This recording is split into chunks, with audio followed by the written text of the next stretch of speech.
Hanto mulai membuka baju Sumi perlahan dan mencumbunya. Dari bibirnya sampai bukit kembarnya, Sumi hanya merasa geli dan memasrahkan tubuhnya dinikmati Hanto. Hanto pun membuka resleting celananya dan menancapkan rudalnya ke lubang sempit Sumi yang masih perawan. Warna merah pun mengalir sampai membasahi kain kasur yang berwarna putih itu. Let's go. Di sebuah gang sempit di perkotaan, berdirilah sebuah rumah sederhana yang selalu ramai. Di sanalah Sumi tinggal, seorang gadis cantik yang wajahnya tampak lebih dewasa dari usianya. Meskipun masih duduk di bangku kelas 9 SMP, aura kecantikannya sudah terpancar. Keluarganya sangat sederhana, dan kondisi ekonomi mereka membuat rumah itu selalu terbuka bagi siapa saja, terutama teman kakak prianya, Budi. Hampir setiap sore, rumah itu ramai. Tawa dan obrolan mengisi ruang tamu yang sempit. Teman-teman Budi datang untuk sekadar mengobrol, bercanda, mendengarkan musik, atau hanya menghabiskan waktu luang. Sumi, yang biasanya pendiam, seringkali menjadi objek candaan mereka. Di antara teman-teman Budi, ada satu sosok bernama Hanto. Hanto adalah seorang pria yang pendiam, anak dari pejabat desa itu yang kaya. Namun matanya selalu mengikuti setiap gerak-gerik Sumi. Ia terpesona oleh kecantikan Sumi. Namun ia tidak berani mendekat, karena ia tahu Hanto hanyalah adik temannya. Suatu hari, saat yang lain sedang asyik bermain gitar dan bernyanyi, Hanto melihat Sumi duduk sendiri di teras rumah. Ia memberanikan diri untuk mendekat dan duduk di sampingnya. "Kamu kelihatan sedih, Sumi," kata Hanto. Sumi, "Tidak, aku baik-baik saja. Mas Hanto mungkin yang sedih," celetuk Sumi. Hanto tidak percaya. Ia melihat kesedihan di mata Sumi. Ia tahu, di balik senyumnya yang manis, ada beban yang ia sembunyikan. Mereka pun mulai mengobrol. Sumi menceritakan tentang sekolahnya, tentang mimpinya, dan tentang betapa ia ingin membantu keluarganya. Hanto mendengarkan dengan penuh perhatian. Ia tidak menghakimi, justru memberikan kata-kata yang menenangkan. Malam itu, untuk pertama kalinya, Hanto melihat Sumi sebagai seorang wanita, bukan hanya sebagai adik temannya. Dan Hanto pun merasa jatuh cinta. Sikap Hanto kepada Sumi di hadapan teman-temannya memang sangat hati-hati. Ia tahu, Budi kakak Sumi adalah teman baiknya. Hanto tidak ingin merusak persahabatan mereka dengan menunjukkan perasaannya. Jadi, di depan Budi dan teman-teman lain, Hanto berperilaku biasa saja. Ia tetap mengobrol dan bersenda gurau seperti yang lain, seolah tidak ada kecurigaan bahwa ia menyimpan perasaan spesial untuk Sumi. Hanto tidak pernah mencoba mendekati Sumi secara mencolok. Ia hanya akan mencari waktu ketika mereka berdua peaceful, tanpa ada orang lain di sekitar. Seperti saat Sumi sedang menyapu di teras, atau saat yang lain sedang asyik bermain musik di dalam. Di saat-saat itulah,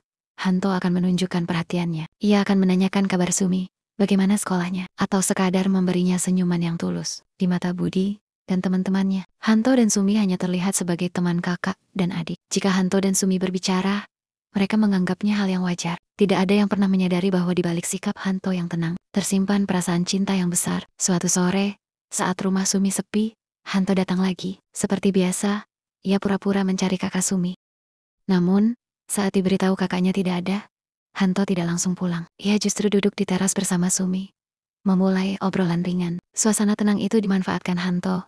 Ia mulai merayu, menunjukkan perasaannya dengan cara yang halus. Sesekali ia duduk lebih dekat, bahkan melingkarkan lengannya di bahu Sumi, sambil bergurau. Seolah-olah itu hanya candaan biasa. Sumi merasa canggung. Ia tahu, Hanto bukan kakaknya, dan kedekatan mereka terasa tidak wajar. Ia mencoba menjaga jarak. "Hanto, jangan begitu. Kita kan sudah seperti saudara," kata Sumi, berusaha mengalihkan perhatian. Meskipun Sumi juga ada rasa cinta pada Hanto, namun tidak diperlihatkan. Namun, Hanto terus saja, "Saudara juga bisa mesra," jawabnya sambil tersenyum. Sumi tidak tahu harus berbuat apa. Di satu sisi, ia merasa nyaman dengan perhatian Hanto. Namun di sisi lain, ia sadar ini salah. Ia tahu, Hanto hanyalah teman kakaknya, dan mereka tidak seharusnya sedekat ini. Tapi rasa cinta itu bersemi. Beberapa hari kemudian, Hanto mendengar kabar yang mengejutkan dari ayahnya. Sang ayah mengatakan bahwa ia ingin menjodohkan Hanto dengan Siska, anak orang kaya dari desa sebelah. Siska dikenal sebagai wanita yang cantik dan pintar. Ayah Hanto merasa perjodohan ini akan membawa kebaikan bagi keluarganya. Hanto terkejut. Ia tidak menyangka ayahnya akan melakukan hal ini. Hanto sangat mencintai Sumi, dan ia tidak ingin menikah dengan wanita lain. Ayahnya memberikan waktu untuk Hanto berpikir. Hanto merasa bingung. Ia tahu ia tidak bisa melawan ayahnya, tapi ia juga tidak ingin menyakiti hati Sumi. Ia harus membuat keputusan. Apakah ia akan mengikuti keinginan ayahnya dan menikah dengan Siska, Ataukah ia akan memperjuangkan cintanya pada Sumi? Kabar perjodohan itu menghantam Hanto bagai petir di siang bolong. Perasaan frustrasi dan putus asa mencengkeram hatinya. Ia merasa dunianya runtuh. Cintanya pada Sumi terasa begitu nyata, namun kini terancam pupus karena keputusan orang tuanya. Dalam keputusasaan, Hanto mulai bertingkah semau sendiri. Ia merasa tidak ada lagi yang perlu ia jaga atau pertimbangkan. Ia menjadi tak terarah. Lakukan apapun yang terlintas di benaknya tanpa memikirkan akibatnya. Ia mulai sering keluar malam, begadang dengan teman-temannya. Ia mencoba melupakan Sumi dengan mencari kesenangan sesaat. Ia bahkan mulai mencoba hal-hal yang sebelumnya tidak pernah ia lakukan, seolah ingin memberontak pada takdir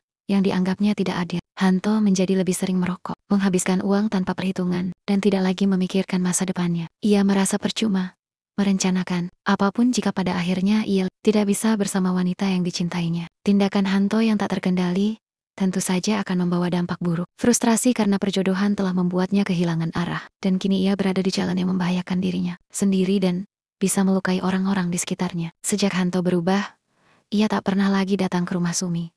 Ia menghindari Sumi.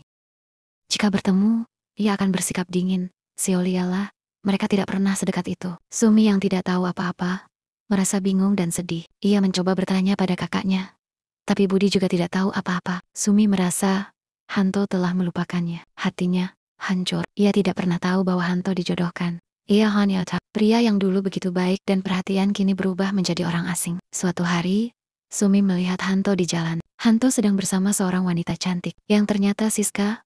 Hanto dan Siska tampak sangat bahagia. Mereka tertawa, dan Hanto memegang tangan Siska dengan mesra. Sumi merasa sangat sakit. Ia merasa seperti ada ribuan pisau yang menusuk hatinya. Ia tidak bisa menahan air matanya. Ia menyadari ia telah jatuh cinta pada pria yang tidak pernah mencintainya. Sumi kembali ke rumah dengan hati yang hancur. Ia menangis di kamarnya, meratapi nasibnya yang malang. Ia tidak menyangka pria yang ia cintai ternyata hanya mempermainkan perasaannya. Hanto merasa hubungannya dengan Siska tidak akan pernah berhasil. Ia tahu, jika ia melanjutkan perjodohan ini, hidupnya akan suram. Hanto memutuskan untuk tidak lagi bersama Siska tanpa omongan apapun. Ia manggil Leng, membuat Siska dan ayahnya merasa bingung. Suatu hari, Hanto diam-diam datang ke rumah Sumi.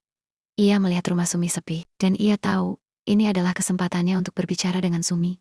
Sumi terkejut melihat Hanto. Ia merasa bingung. Hanto, ada apa? Kenapa kamu di sini? Tanya Sumi. Sumi, tolong bantu aku. Aku tidak mau dipaksa dengan Siska, jawab Hanto. Suaranya bergetar. Sumi terdiam dan bingung. Ia tidak tahu harus berkata apa. Hanto meraih tangan Sumi dan mengajaknya ke kamar Sumi. Ayo ikut aku, kata Hanto. Sumi ia tidak tahu apa yang harus ia lakukan. Namun, ia merasa simpati pada Hanto. Ia pun mengikuti Hanto ke kamarnya. Sumi hanya menuruti Hanto dengan pasrah dan bingung. Hanto duduk di tepi kasur sambil memegang tangan Sumi, lalu menarik dengan pelan tangan Sumi sampai terduduk di sampingnya. Perlahan Hanto memeluk Sumi sambil menciumi bibir Sumi, sambil berkata, Sumi, bantu aku. Aku tidak mau dengan Siska. Aku mencintaimu, Sumi. Sumi terdiam. Sumi merasa mencintai Hanto sejak dari Hanto mencoba mendekati Sumi, merayu Sumi, menggodanya. Sumi merasa simpati dan kasihan mau membantu Hanto. Hanto mulai membuka baju Sumi perlahan dan mencumbunya. Dari bibirnya sampai bukit kembarnya, Sumi hanya merasa geli dan memasrahkan tubuhnya dinikmati Hanto. Hanto pun membuka rel setting celananya dan menancapkan rudalnya ke lubang sempit Sumi yang masih perawan. Warna merah pun mengalir sampai membasahi kain kasur yang berwarna putih itu. Hanto berbisik, maafkan aku Sumi, aku siap bertanggung jawab dan menikahimu. 1 bulan berlalu sejak malam itu. Sumi merasa ada yang aneh dengan tubuhnya. Pagi hari ia sering mual dan kepalanya pusing. Sumi, yang khawatir, memutuskan untuk memeriksakan diri. Oh, tidak. Kabar yang ia dapatkan membuatnya terkejut. Ia hamil. Sumi tidak tahu harus berbuat apa. Ia merasa takut dan malu. Bagaimana ia akan memberitahu keluarganya? Bagaimana dengan Budi kakaknya? Ia tahu berita ini akan menghancurkan hati mereka. Jika Sumi berdiam diri, ini akan menjadi penderitaan. Sumi akhirnya memberanikan diri untuk memberitahu. Budi yang mendengar kabar itu sangat marah. Ia tidak menyangka adiknya bisa melakukan hal senekat itu. Ia sangat kecewa pada Sumi. Keluarga mereka yang mendengar kabar itu juga kaget. Mereka tidak menyangka hal itu akan terjadi pada keluarga mereka. Mereka bertanya-tanya, siapa yang berani melakukan hal itu pada Sumi? Kabar kehamilan Sumi menyebar dengan cepat hingga sampai ke telinga Ayah Hanto. Ayah Hanto terkejut. Ia tahu ia telah menjodohkan Hanto dengan Siska, tapi ia tidak menyangka Hanto akan berbuat senekat itu. Ia tahu Yang bertanggung jawab atas kehamilan Sumi adalah anaknya sendiri. Ayah Hanto merasa malu. Ia segera menghubungi Hanto dan menyuruhnya untuk bertanggung jawab. Hanto tidak bisa mengelak lagi. Ia tahu ia harus bertanggung jawab atas perbuatannya. Kabar kehamilan Sumi adalah pukulan telak bagi Ayah Hanto. Seorang aparat desa yang sangat menjunjung tinggi kehormatan, merasa malu dan tak punya pilihan. Sang ayah terpaksa menikahkan Hanto dan Sumi. Pernikahan itu diadakan secepatnya, tanpa pesta yang meriah. Hanya dihadiri keluarga inti. Ayah Hanto meminta maaf kepada keluarga Siska. Ia menjelaskan bahwa Hanto tidak bisa menikahi Siska karena perbuatannya yang memalukan. Keluarga Siska yang kecewa menerima keputusan itu. Meskipun mereka merasa harga diri mereka terinjak-injak, masyarakat mulai mencibir. Mereka menyalahkan Hanto dan Sumi, terutama ayah Hanto yang seharusnya menjadi panutan. Sumi, karena kehamilan itu, harus putus sekolah dan tidak bisa melanjutkan pendidikannya. Ia tidak lulus SMP. Ia harus mengubur mimpinya untuk sekolah. Di sisi lain, Hanto merasa lega. Ia merasa bahagia karena ia tidak jadi menikah dengan Siska.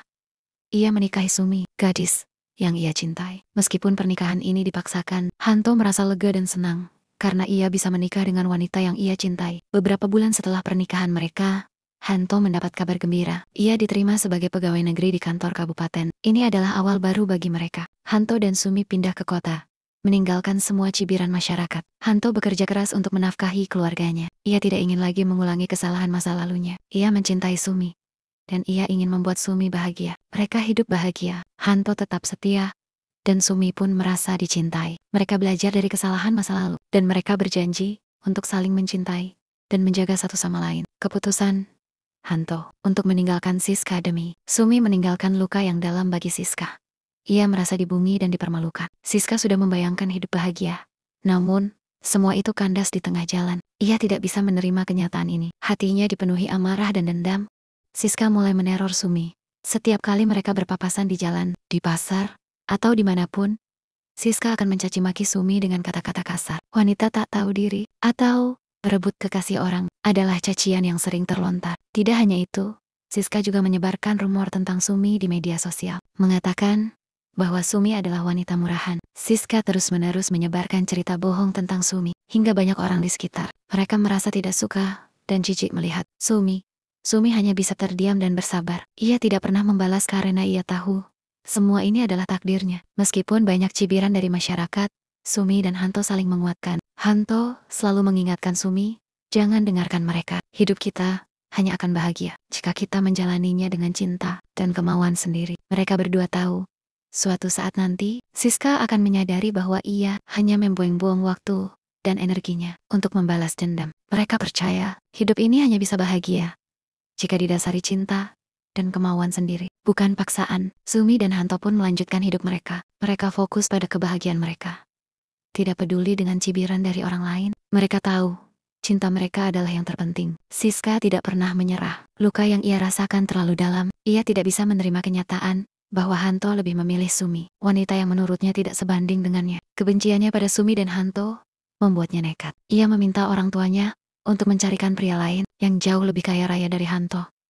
Ia tidak lagi mencari cinta, melainkan mencari kekayaan, agar ia bisa menyaingi kehidupan Hanto dan Sumi.